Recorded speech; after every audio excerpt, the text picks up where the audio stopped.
여러분, 오늘 본문은요, 선교를 이해할 수 있는, 함축적으로 이해할 수 있는 5가지의 핵심 단어, 키워드가 들어있는 본문입니다. 그래서 선교를 가장 잘 이해할 수 있는 본문입니다. 여기 이제 5가지 키워드가 있는데요. 천국 복음이라는 키워드가 있고요. 그다음에 모든 민족에게라는 2번째, 세 번째는 증언되기 위하여, 세 번째, 네 번째 온 세상에 전파되리니, 그다음에 5번째 그리야 끝이 오리라.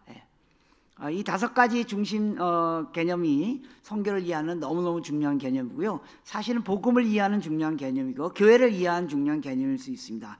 첫 번째, 이 천국 복음입니다. 복음, 여러분, 복음이란 말만 들어도 가슴이 이렇게 좀 흥분되지 않으세요? 복음, 복음이란 말은 문자 그대로 좋은 소식입니다. 좋은 소식, 복된 소식, 좋은 소식. 그래서 영어로 good news, 좋은 소식. 어떤 좋은 소식이 있습니까? 여러분에게는 어떤 좋은 소식이 있었습니까? 혹시 로또 당첨된 소식이 있었습니까? 아니면 우리 아들이 원하는 대학에 들어갔다는 좋은 소식이요? 아니면 우리 손자가 좋은 대학에 들어갔다는 좋은 소식이, 아니면 120살까지 살 수 있는 세포 배양 방식이 발견됐다는 좋은 소식? 뭐 그것도 좋은 소식이지만 이 좋은 소식은 천국에 관한 좋은 소식입니다. 이 천국 복음이, 천국에 관한 천국 복음이 그런 뜻입니다. 자, 천국 이런 말은 무슨 뜻입니까? 천국은 하나님의 나라, 그런 뜻입니다. 천국은 하나님의 나라, 하나님의 나라에 관한 좋은 소식이 그런 뜻입니다. 여러분, 성경에서 하나님의 나라 이런 말 여러 번 들으시죠? 하나님이라는 말은 실제로 하나님의 통치, 그런 뜻입니다. 하나님이 우리를 통치하시는, 하나님이 우리를 통치하시겠다는 좋은 소식이다, 그런 뜻입니다. 그 말은 무슨 말입니까? 이제까지 누가 우리를 통치하고 있었다는 거예요? 사탄이 우리를 통치하고 있었다는 겁니다. 인간이 타락한 이후 사탄이 우리를 통치했는데 하나님께서 다시 인간을 구원하시고 인간을 통치하시겠다는 좋은 소식, 그게 바로 복음이라는 것입니다.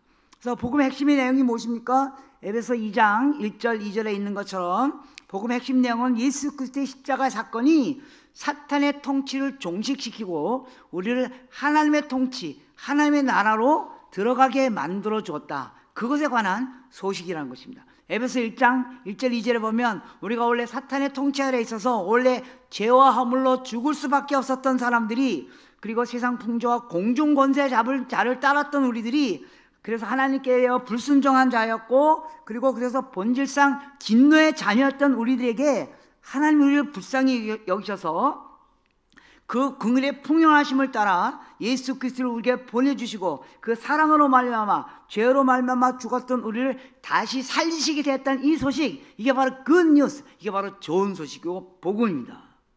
우리가 잘 알고 있는 내용입니다. 그리고 이 복음은 바로 예수 그리스도의 십자가의 사건을 통하여 우리에게 전달되어진 것입니다. 그리고 그것은 에베소서 2장 8절에 이렇게 되어 있죠. 너희가 그 은혜로 인하여 믿음으로 말미암아 구원을 받았으니 이것이 너희에게 난 것이 아니요 하나님의 선물이라.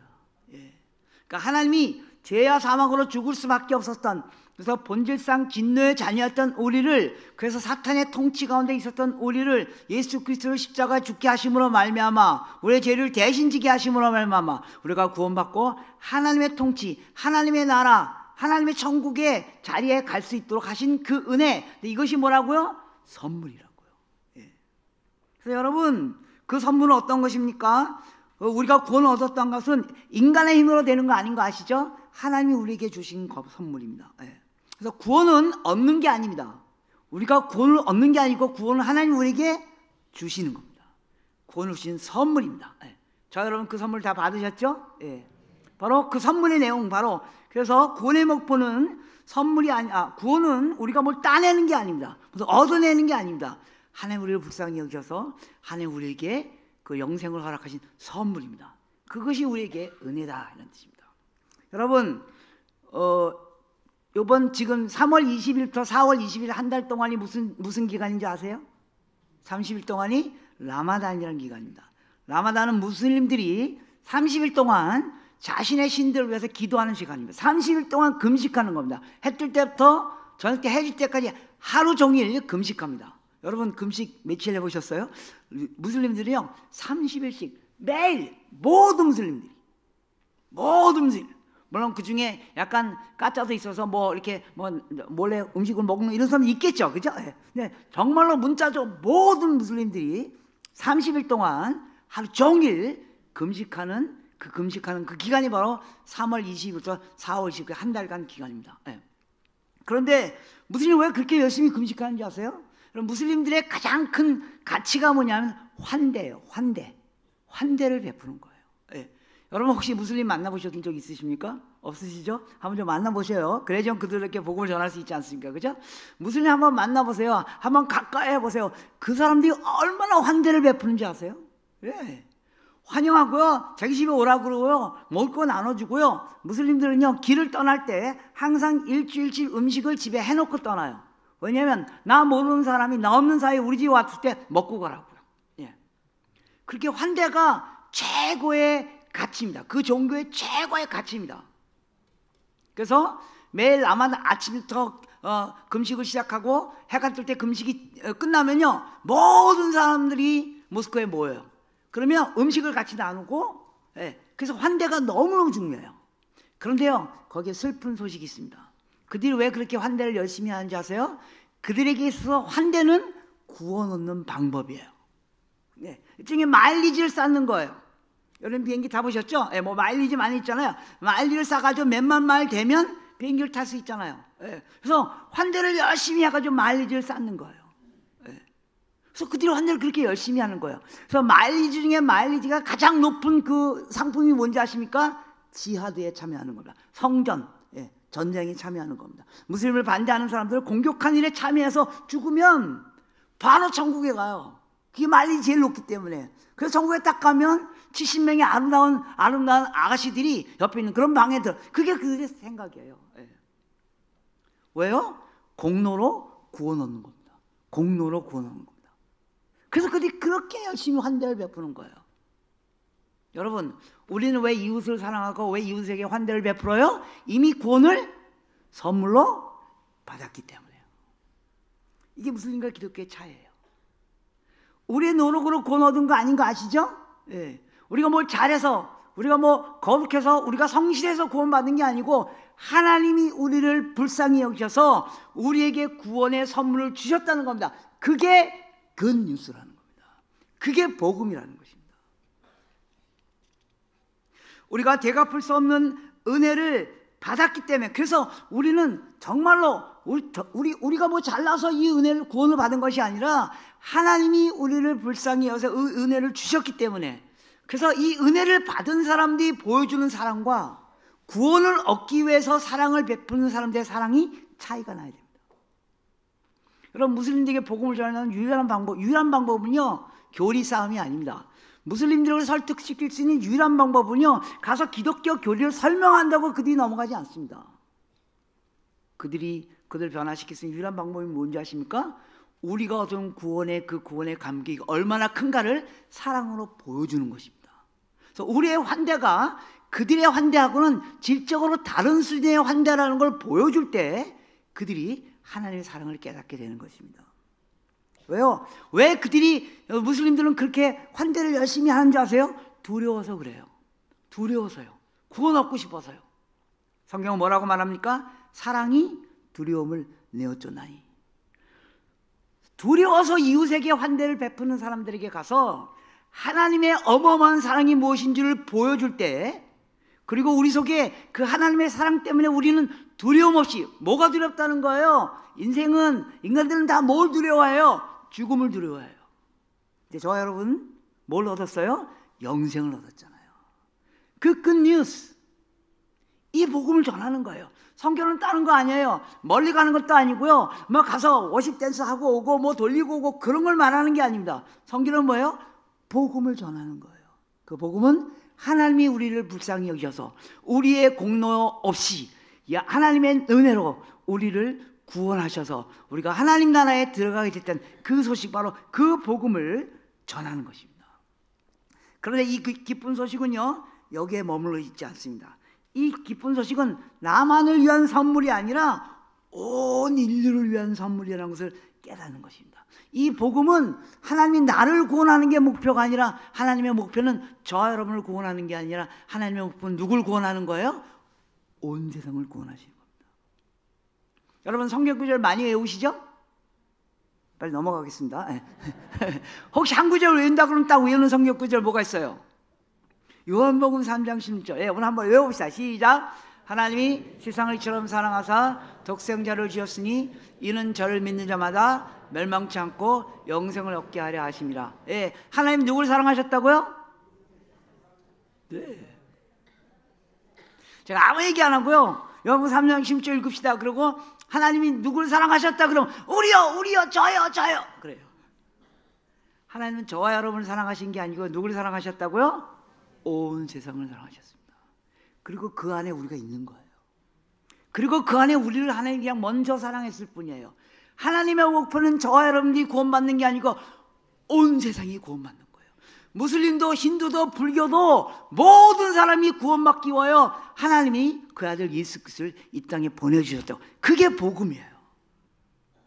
그래서 바울이 로마서 1장 16절에 바울은 뭐라고 복음을 정의하는지 아십니까? 내가 복음을 부끄러워하지 아니하나니, 내가 왜 복음을 너희들 향해서 부끄러워하지 않는 줄 아느냐? 이 복음은 모든 사람을 구원할 능력이 됨이라.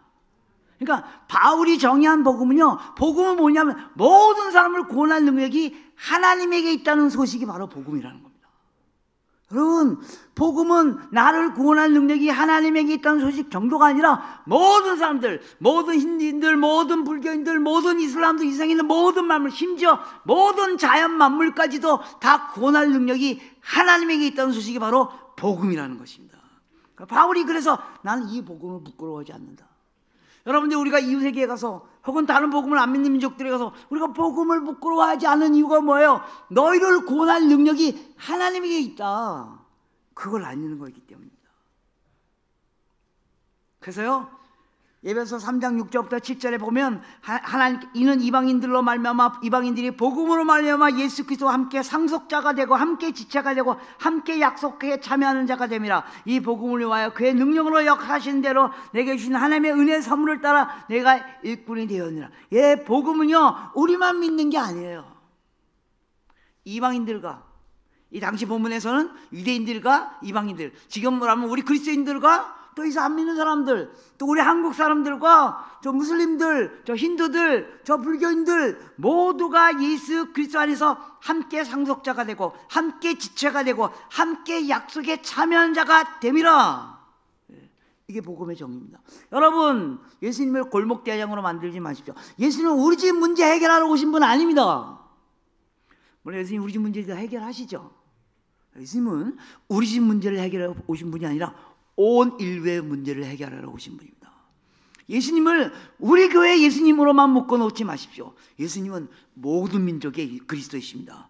예수님은 모든 종족의 메시아이심을 우리가 선포한, 그게 복음이라는 것입니다. 그리고 사도 바울은 뭐라 그랬습니까? 내가 이 복음을 전하게 된 일에 참여한 것도 뭐라고요? 은혜라고요. 여러분, 선교가 은혜인 거 아세요? 보통 선교 그러면 과업, 내가 해야 할 일, 나의 사명, 나의 부르심. 아닙니다. 바울은 내가 선교에 참여한 것이 하나님이 내게 주신 은혜라고요. 여러분, 구원이 하나님의 은혜인 것처럼 선교가 하나님의 은혜인 것을 깨닫는 일이 우리 그리스도인들께 일어나길 기대하는 겁니다. 선교는요, 과업이 아니에요. 자꾸만 선교를 가서 무슨 일을 하고 뭐 힘들고, 우리 선교하러 가면 희생하고 뭐 고생하고 그런 것만 하는 거 아닙니다. 선교는 의무가 아닙니다. 선교는 우리에게 주신 선물입니다. 이 선물을 여러분들이 한번 이제 선교에 참여해 보면, 여러분 언제 내가 예수님 뒀다는 걸 가장 느낄 때가 언제예요? 전도할 때입니다. 내가 복음을 전하니까 그들이 예수 믿는 거 아세요? 내가 별 능력도 없고 말주변도 없고 그런데 그냥 복음을 전했는데 그들이 예수를 믿는다고요. 놀랍지 않으세요? 제가 대학 다닐 때 어떤 후배 친구하고 제가 성경을 갖고 설명했어요. 자, 구약에 나타나 있는 예수님에 대한 예언과 신약에 나타나 있는 그 예수님의 그 고난에, 예수님이 어떻게 못 박혀 죽으시고 또 옷이 찢기고 십자가 달리시고 3일 만에 부활하시고 구약에 이렇게 예언됐는데 신약시대에 이렇게 성취됐다. 그거 제가 10분 이렇게 성경 왔다 갔다 하면서 설명했거든요. 그러니까 그 친구가 예수 믿겠다 그러고, 제가 믿지 말라 그랬어요. 아직 믿지 말라고. 나 더 설명할 거 있다고. 그 친구가 뭐래? 믿겠다고. 네. 그 놀라운 복음을 전하면 내가 예수 믿는데 뭔가를 깨닫게 될 것입니다. 언제 복음이 능력인지를 깨닫게 되는지 아십니까? 복음 전해보세요. 여러분 지금 고난주간이냐, 고난주간에 해야 할 가장 중요한 일이 뭔지 아세요? 그냥 뭐 주님이 나를 왜 십자가 돌아가 그냥 해서 뭐 한 끼 금식하고 뭐 이렇게 슬퍼가지고 뭐 하고 뭐 이렇게 그런 거 말하는 거 아닙니다. 고난주간에 해야 할 가장 중요한 행동은 복음 전하는 겁니다. 주님이 그걸 왜 십자가에 돌아가셨기, 주님의 고난에 참여하는 길이 그냥 우리도 감정적으로 슬퍼하고 한 끼 금식하는 걸 말하는 게 아니고요, 우리도 복음을 전하다가 고난을 당해보는 거, 그게 주님의 고난에 참여하는 겁니다. 제가 고난주간에 저희 교회에서도 그렇고 어디가, 여러분 지금이 복음 전하기 가장 좋은 시기입니다. 여러분 이번 주간에 복음을 전하십시오. 그리고 그 복음이 누구에게까지 영향을 미쳐야 된다고요? 저기 있는 힌두인들, 무슬림들, 이 땅에 있는 모든 사람들에게.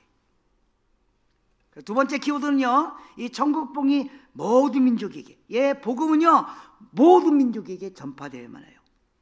여기서 모든 민족이란 말은 그냥 막연히 모든, 많은 이렇게 생각할 경우가 있는데, 이게 영어 성경에 every people 이렇게 있습니다. every people, 모든 민족. 죄송합니다, 제가 여기 젊으신 분들 영어 every가 단수입니까 복수입니까? 이거 토익 시간에 3번에 한 번씩 나오는 문제입니다.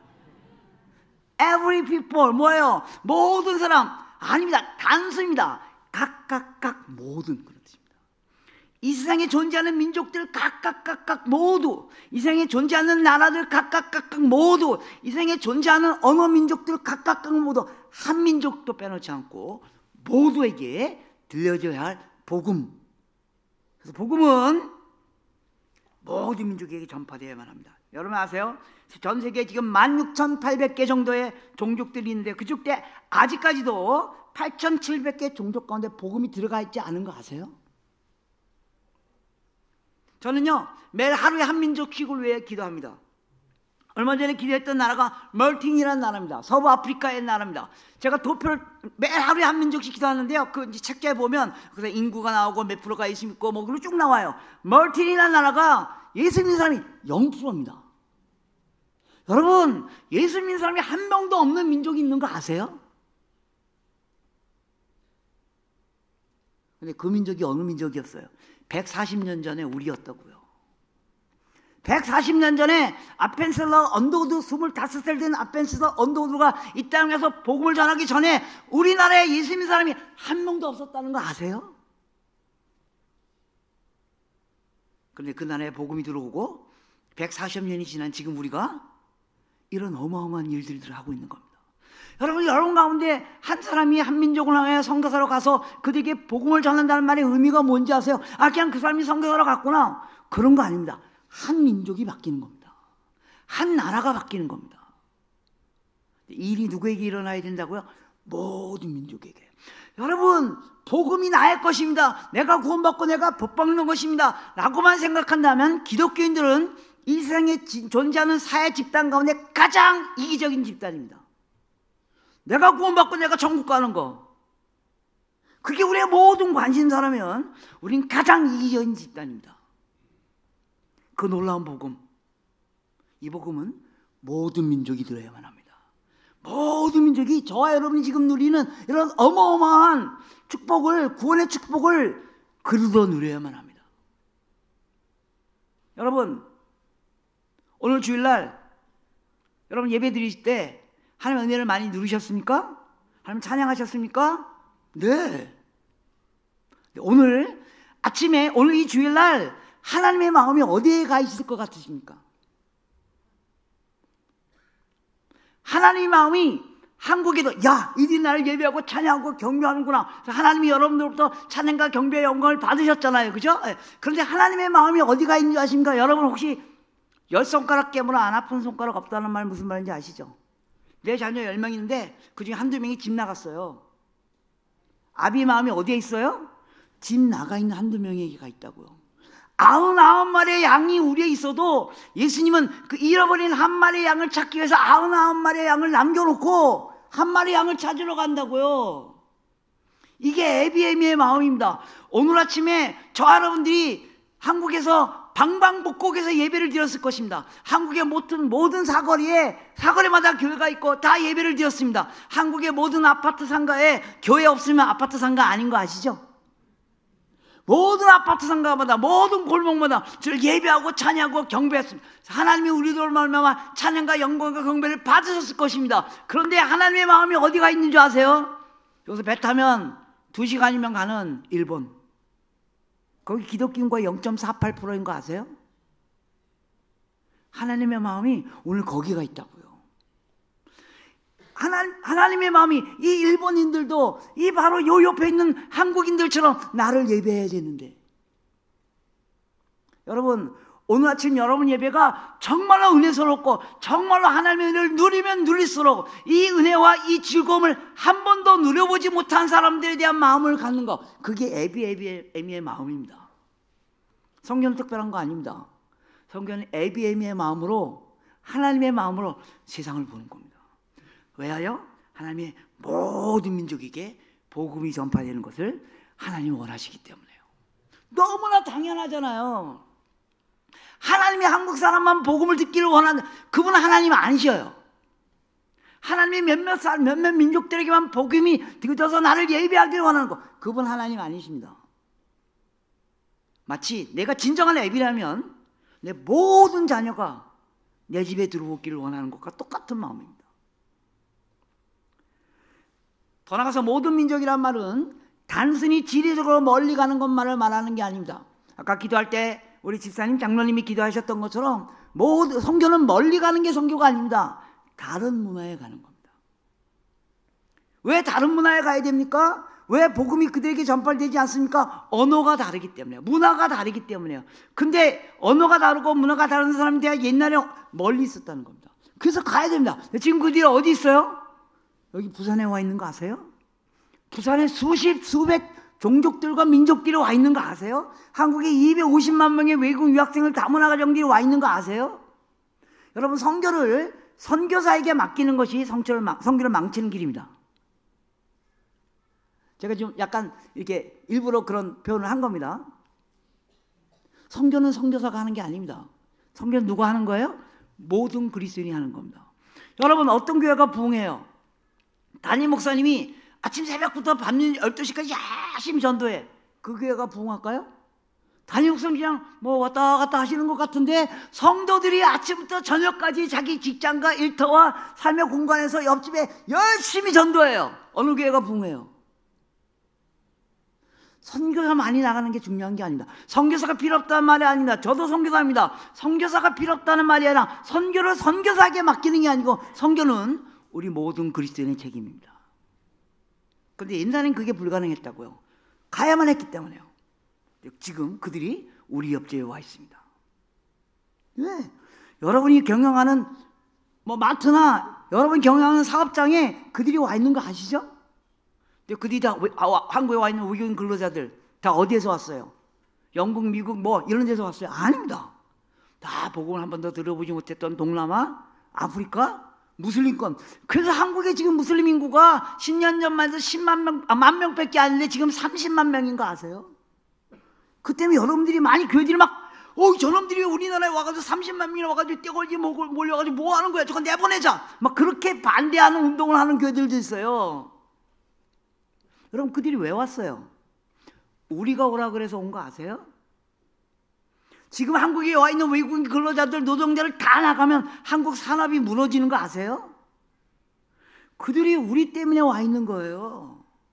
그들은 돈 벌러 왔지만 우리는 그들이 없으면 한국이 무너지는 거 아세요?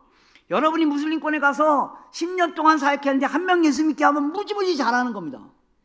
그들이 여기 와 있다고요. 5년 전에 제주도에 예멘 사람도 500명 도착한 거 아시죠? 그때 한국교회가 바깥 뒤집혀졌어요. 저것들 무슬림들 왜 저걸 억울해하냐고. 예멘에 우리가 선교사들 수십 명 보냈는데요, 제대로 된 교회 하나도 못 만드는 거 아세요? 그들이 여기 500명이나 와 있다고요. 그들이 여기 전쟁 피해서 나그네로 와 있을 때 우리가 손 한 번 잡아주면요, 그냥 예수 믿는 거예요. 그 어마어마한 기회가 여러분에게 달려 있습니다. 복음은 모든 민족에게 전파되어야 됩니다. 그리고 그 모든 민족 중에 복음을 듣지 않은 많은 민족들이 지금 우리 옆에 와 있습니다. 세 번째, 이 전국 복음이 모든 민족 가운데 증언되기 위하여. 예, 복음은 반드시 증언되어야 됩니다. 그래서 증언이란 말은 영어로 witness입니다. 영어로 witness라는 말은 동사이기도 하고 명사입니다. 무슨 말입니까? 증언한 말로 복음을 전한다, 그런 말이기도 하지만 내가 증인이라는 겁니다. 법정에서 증인이 아닌 사람이 하는 증언은 채택되지 않습니다. 무슨 말입니까? 복음은 전하는 게 아닙니다. 내가 복음입니다. 내가 복음이 아니면 복음은 전달되지 않습니다. 내가 거룩이 아니면 거룩은 전달되지 않습니다. 그래서 여러분들이 복음을 전하기 위해서는 내가 복음이 되어야 된다고요. 내가 복음의 삶을 살아야 된다고요. 그래야지만 그 복음이 전파돼요. 그리고 또 이 증인이란 말은요, 원어로 마철 그런 뜻인데요, 여기서 마철당, 고난, 순교라는 단어가 나온 겁니다. 내가 복음이고요, 그리고 내가 복음의 삶을 살 때는 반드시 고난이 우리에게 옵니다. 여러분, 우리가 성경이 말하는 것과 반대로 행동하는 게 몇 가지 있어요. 예를 들면 첫 번째, 기도. 성경에서 무슨 기도하지 말라 그랬어요? 무엇을 먹을까? 무엇을 마실까? 무엇을 입을까? 그 기도하지 말라 그랬죠? 근데 여러분, 오늘 아침에 그 기도 하셨죠? 또 성경에서 고난이 오면 어떡하라고요? 기뻐하라고요. 고난이 오면 기뻐하라고요. 우리는 다 고난이 오면 어떻게 해요? 하나님 제발 이 고난을 저에게 걷어주시옵소서. 그 기도 매일 하잖아요. 고난이 오면 기뻐하라고요. 에베소서에, 야고보서에 고난이 오면 두려워하지 말라. 너희가 복음답게 살다가 고난이 오면 기뻐하라. 그게 성령이 너에게 임하고 있다는 증거다. 여러분, 저와 여러분들에게 왜 성령님이 없는 것 같으세요? 왜 내가 성령에 충만하며 삶을 살지 못하는 것 같으세요? 고난 안 받아주셔서 그렇습니다. 복음대로 살지 않아서 그렇다고요. 복음대로 살면 반드시 고난이 올 것이고, 그러면 기뻐하라. 그게 하나님이 너와 함께 하겠다는 증거니라. 네, 증인의 삶은 이겁니다. 그러나 그 고난에서 끝나지 않는 거 아시죠? 예수 그리스도의 십자가의 고난으로 우리는 영원한 영광의 구원을 얻게 됐습니다. 누군가가 고난을 받아야지만 누군가가 나음을 얻습니다. 예수님이 우리를 위하여 고난 받으심으로 말미암아 우리가 나음을 얻은 것처럼, 내가 고난 당해야지만 우리 가족이 나음을 얻는다고요. 내가 고난 당해야지만 다른 민족이 복음을 얻게 된다고요. 그리고 그 고난은 고난의 끝이 아니라 예수님의 십자가의 끝이 아니라 영광스러운 승기, 하나님의 자리에 올라가는 그 고난의 끝은 승리입니다. 이번 주간에 우리가 그걸 경험하는 것입니다. 이 고난의 끝이 부활의 영광이라는 것을 경험하는 것입니다. 그래서 어쩌면 우리는, 하나님, 제가 왜 이렇게 냉랭한 삶을 삽니까? 왜 제가 이렇게 성령의 충만함도 못 경험하고 있습니까? 내 인생에 고난이 없군요. 하나님, 내가 복음을 향하여, 복음을 위하여 고난을 받으라고요. 바울이 복음과 함께 고난을 받으라고요. 저도 고난 받기 싫어요. 복음 전하다 복음 전하기 위해서 열심히 일하면 주머니에 황금 덩어리가 들어왔으면 좋겠어요. 정말 그래요. 여러분 안 그러세요? 솔직히 얘기하세요. 네. 예수 믿고 예수 믿는 사람답게 살면 황금 덩어리가 주머니에 오면 좋겠다고요. 하나님의 놀라운 신비는요, 너희가 복음답게 살면 고난이 온다고요. 그 결과는 영광임을 예수님께서 먼저 보여주셨고, 우리의 많은 믿음의 선진들이 그걸 보여주셨고, 우리의 많은 신앙의 선배들이 그걸 보여주셨기 때문에 여러분, 인생은 살아본 사람 얘기 들어야 돼요. 언제 여러분이 영광의 자리에 들어간 줄 아십니까? 복음을 위하여 고난받을 때 영광의 자리에 들어가는 놀라운 축복이 우리에게 있을 것입니다. 증언되기 위하여. 이 말은 그런 뜻입니다. 어이구, 시간이 다 됐군요. 마무리하겠습니다. 그리고 네 번째, 온 세상에 전파되리니, 아까 얘기한 것처럼 이 복음은 모든 세상, 모든 민족 가운데 전파되어야만 해요. 우리가 다가가지 않으면 그들은 복음을 들을 수 없습니다. 그렇게 온 세상에 전파되면 마지막 다섯 번째 키워드, 그제야 끝이 오리라. 여러분, 저 여러분의 최종적인 소망이 뭐예요? 여러분의 최고의 소망이 뭐예요? 여러분 많은 소망들을 갖고 계시죠? 여기 보니까 여기 젊은 청년분들도 몇 분 계신데, 여기 청년 결혼 안 하신 자매님들, 여러분의 최고의 소망이 뭐예요? 드디어 그 형제를 만나는 거예요? 여러분 인생의 절망의 시작입니다. 어느 날 밥 먹는데 아내가 이렇게 탁 째려봐. 그래서 왜 째려봐?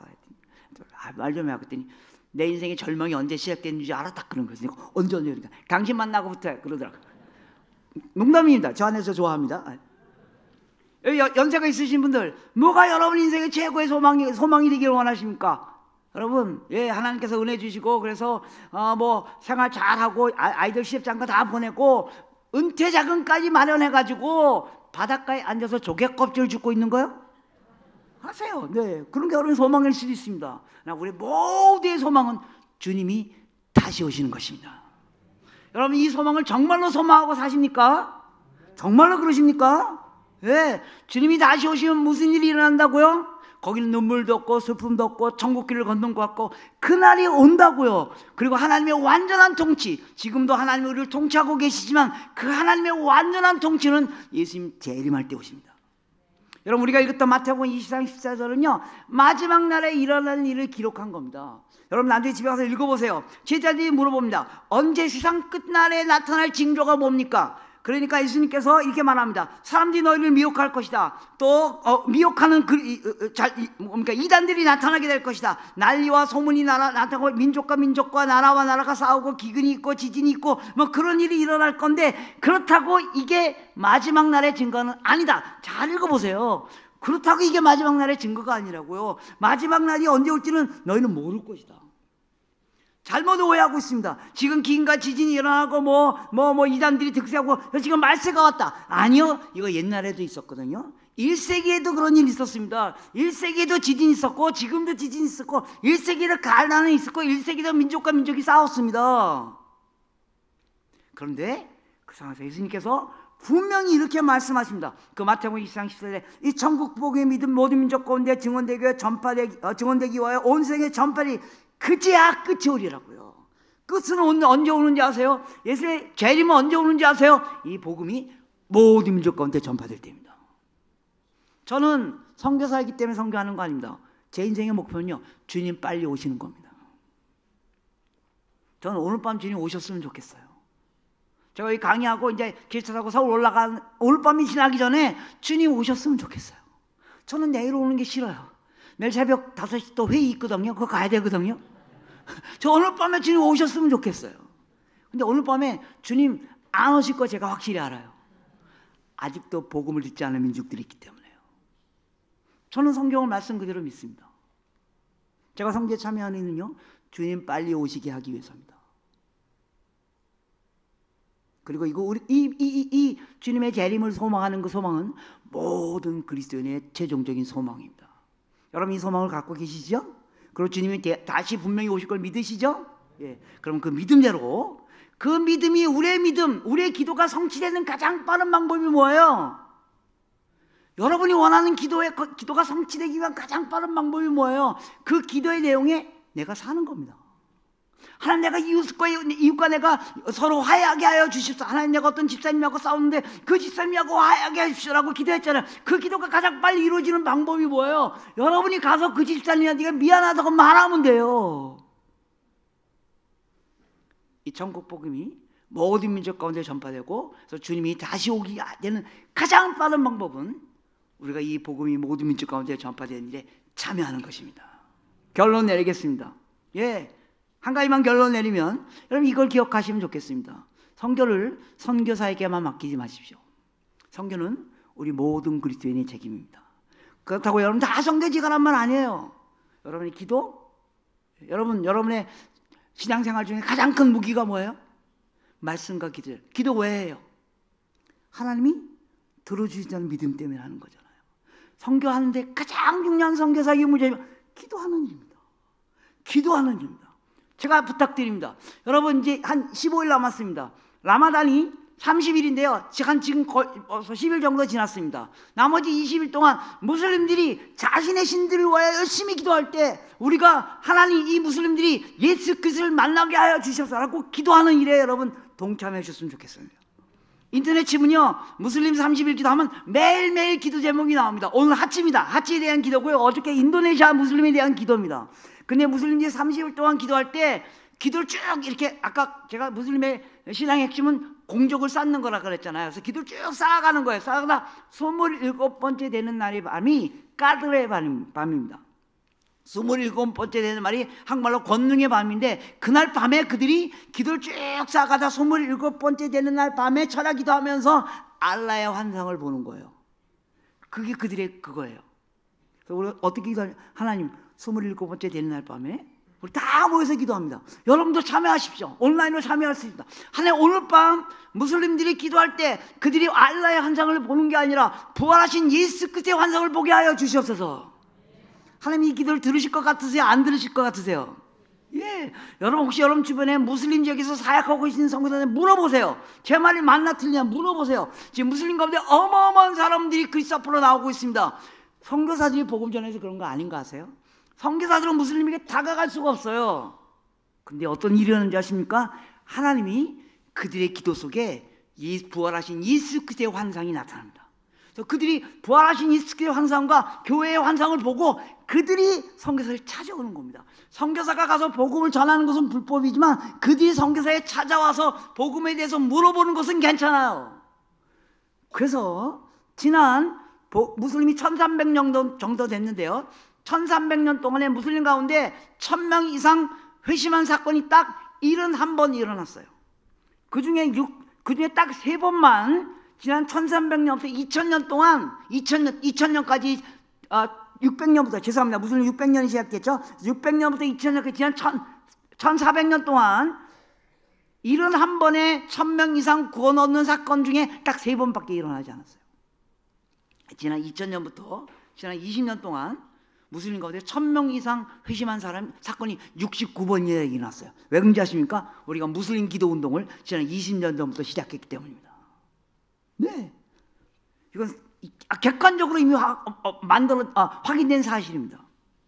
얼마 전에 제가 인도네시아 갔습니다. 근데 공항에 한 선교단체 대표가 저를 마중 나왔어요. 그래서 차를 들고 드라이브 해가지고 이제 시내로 들어오면서 뭐 이런저런 얘기하다, 당신 언제 예수 믿었습니까? 그럼 그분이 이렇게, 저 원래 무슬림이었는데요, 오래전에 라마단 기간 동안에 기도했는데 부활하신 예수 그리스도의 환상을 보고 그래서 교회 찾아갔고, 그래서 지금 선교단체 대표하고 있습니다. 제가 몇 년 후에 어디 또 가다가 무슬림 가운데 예수 믿는 사람을 만났다고 칩시다. 무슬림이었다가 예수 믿는 사람을 만났다고 칩시다. 제가 또 물어볼 겁니다. 당신은 언제 예수 믿었습니까? 라고 말한 그 사람이 제가 2022년 라마단 기간 동안에 기도하고 있다가 부활하신 예수 그리스도의 환상을 보고 그게 계기가 돼서 교회 나가고 있습니다 라고 한 사람을 만나면 저는 그 사람 저 때문에 예수 믿었다고 확신합니다. 제가 작년에 기도했거든요. 그 기간 동안에 제가 기도했기 때문이라고 말하는 거예요. 제 기도가 능력이 아니고 제 기도를 들으신 하나님이 능력이십니다. 네. 제가 이번 기간 또 기도할 겁니다. 여러분도 이 기도에 참여해 주십시오. 그게 선교하는 겁니다. 그래서 여러분의 기도로 말미암아 올 라마단 기간이 끝나는 지점에 예수 그리스도의 환상을 보는 수많은 무슬림들이 나타나기를 소망합니다. 기도하겠습니다. 전능하신 아버지 하나님, 이 전국 복음이 모든 민족 가운데 증언되기 위하여 온 세상에 전파되니 그제야 끝이 오리라고 했던 것처럼 우리의 최종적인 소망인 예수 그리스도의 재림이 복음이 모든 민족 가운데 들어가야만 주께서 오시겠다고 하셨사오며 그 일에 참여하는 저희들 되게 하시고 이것이 우리 인생의 은혜가 선물이 되는 그런 인생 살 수 있도록 축복하여 주시옵소서. 예수님의 이름으로 간절히 기도드리옵나이다.